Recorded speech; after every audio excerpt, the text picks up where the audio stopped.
We've all seen bits and pieces of what happened on January 6, 2021, through live video as events unfolded that day, and through the recorded video, photos, and eyewitness accounts that have dribbled out since. But starting tonight, a special congressional committee will lay out the findings of its year-plus investigation to give us a fuller picture of the events that day, how things got to that point, and ultimately who was responsible. We'll also hear from a few key new witnesses. But what's important to focus on in all of this? And is any of this likely to really change anyone's view of things? I'm joined by Washington Post senior political reporter Aaron Blake. Welcome, Aaron. Thanks for having me. So, Aaron, you've done some great analysis along through the months about the January 6th committee.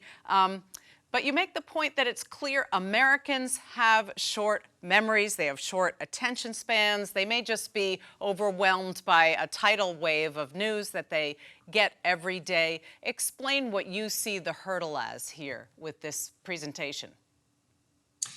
I think one of the big stories of the Trump era is that the passage of time was a great ally to the president, the former president. The Russia investigation took a number of years. By the time it was over, we had a pretty actually full-throated report from the Senate that suggested that maybe there was more to the collusion allegations than we previously knew.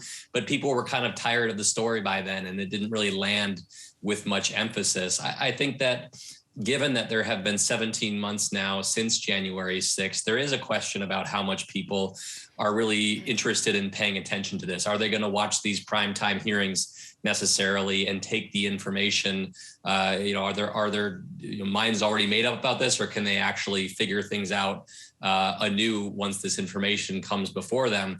If you look at polling, we have seen a little bit of a decline in how much people truly care about these things, how much culpability they think rests at the former president's feet. And so I think that's a big challenge for the committee is first, and I think that starts with tonight, is getting people to tune in again and actually care about something that's extremely complex and is a very difficult story to tell. Well, let's talk about the polling that you mentioned, because you kind of broke down where the attention is fading. And it seems that some of that focus is really on the responsibility of Trump. We have a Quinnipiac poll from January 2022 that shows that people seem to believe that political instability in the U.S. poses a greater threat than global adversaries. Of course, it breaks down according to party lines: Democrats 83%, Republicans 66%.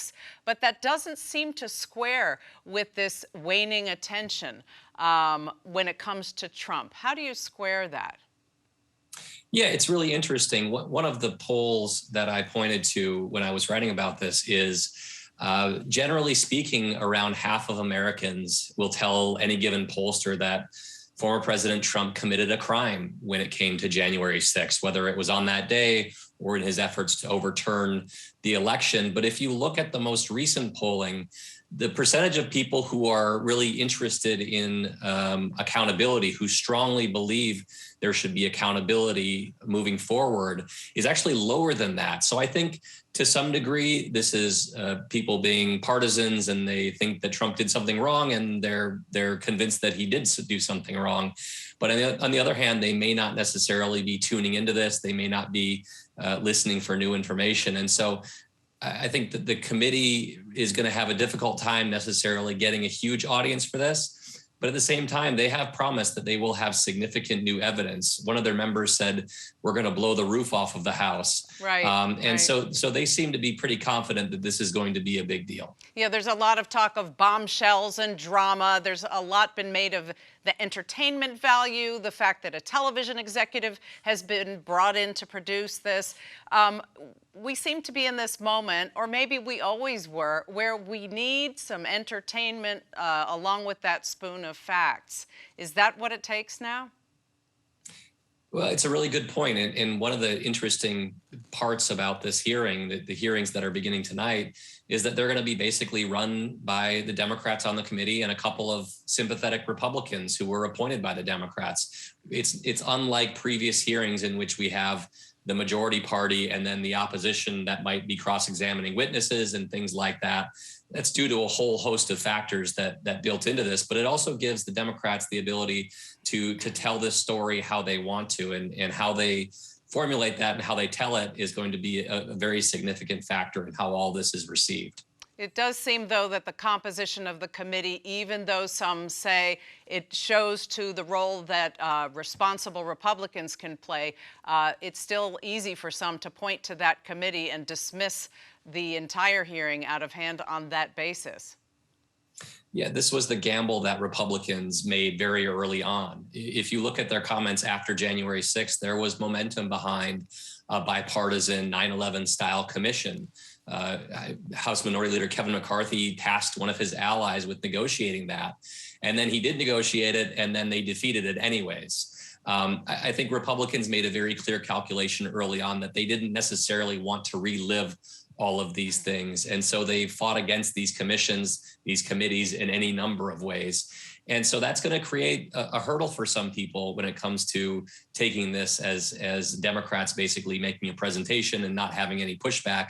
But certainly the Democrats on this committee hope that the facts that they're presenting are going to be compelling enough that it won't necessarily be covered by perceptions of partisanship. Well, even as some Republicans may want this to fade into the woodwork, even on the day of the hearings, you have big headlines coming in. We have a Michigan gubernatorial candidate, Ryan Kelly, charged in the insurrection. He allegedly waved on the mob heading into the Capitol. He tore inauguration scaffolding. Should we assume that we're going to continue to see more and more of these kinds of arrests in the months ahead related to the insurrection? It doesn't seem like it all stops, certainly with today. There's definitely more headlines to come, one would think. Yeah, I mean, many of the people who were in the Capitol do remain uncharged, whether because their actions didn't rise to a certain level or for other reasons. I think it's more likely that what we're going to see, at least criminally moving forward, is bigger cases. You know, we had the criminal trespassing cases, various other smaller charges, and then eventually that became charges of seditious conspiracy, historic charges that are rarely brought in the United States, that were brought against some people who were involved, including as recently as early this week. And so whether the committee's proceedings will have any impact on that, it's too early to say. I think that what we're seeing starting tonight is really the beginning of arguing the case against former President Trump. That's probably not going to lead to criminal charges, even if some people might want that.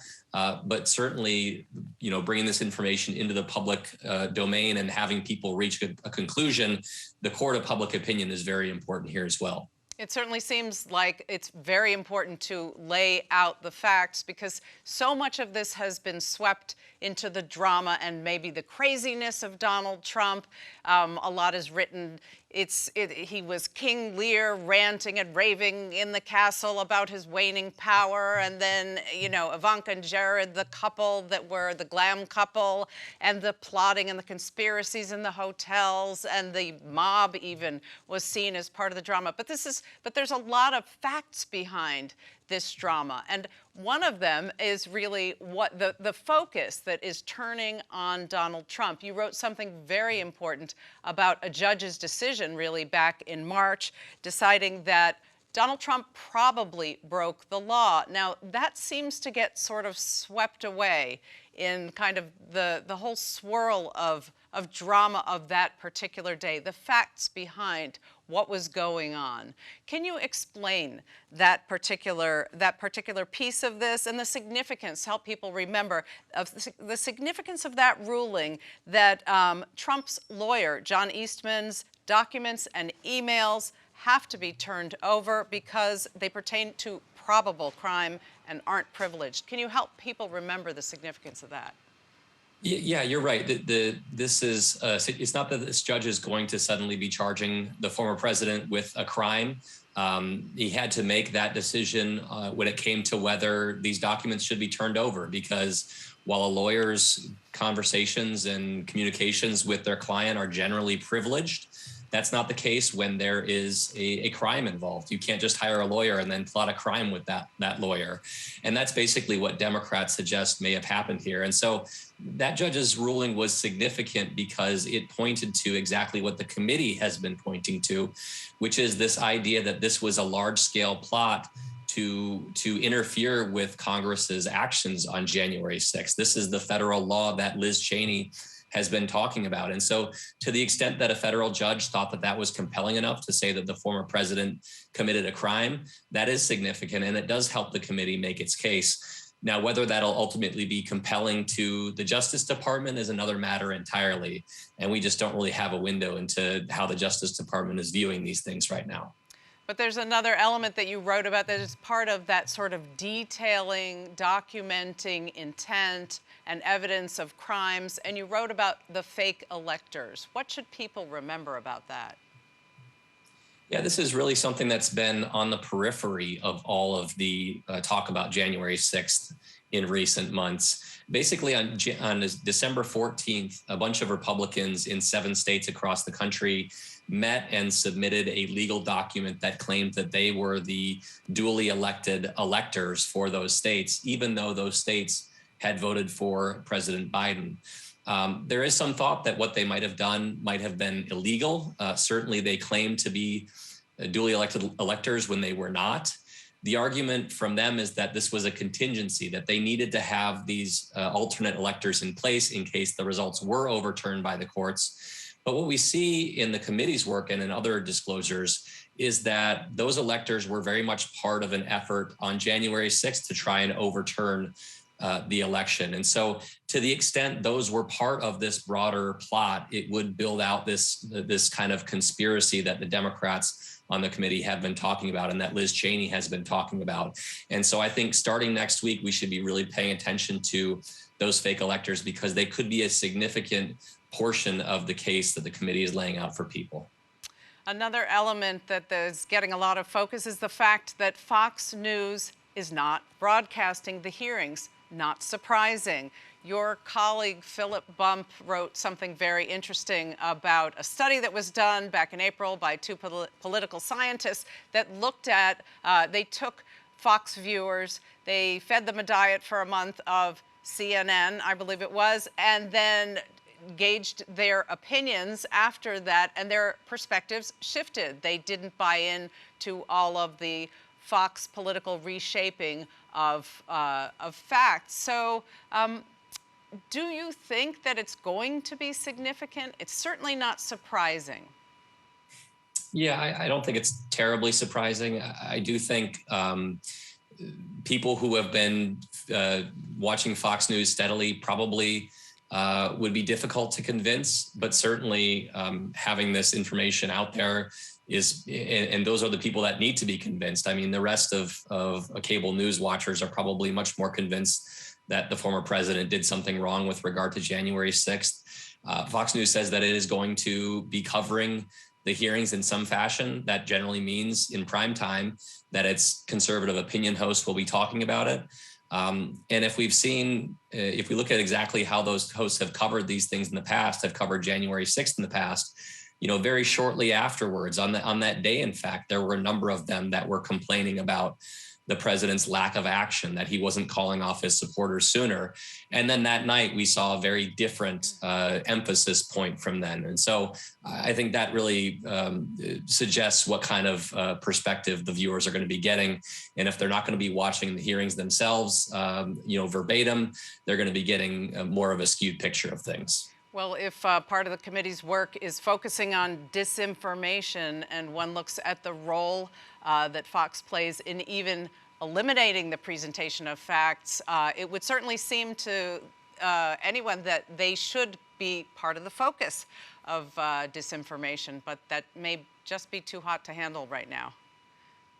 I would expect that Fox News, if the hearings may not be airing on Fox News, but Fox News will be a part of these hearings by virtue of the texts that have come forward with Sean Hannity, Laura Ingraham, Brian Kilmeade, all being involved in this effort to convince the president to do something as people were storming the Capitol. And so, it may not be on Fox, but Fox will be involved. Okay, Aaron Blake, we have to leave it there. Thank you very much. Thank you.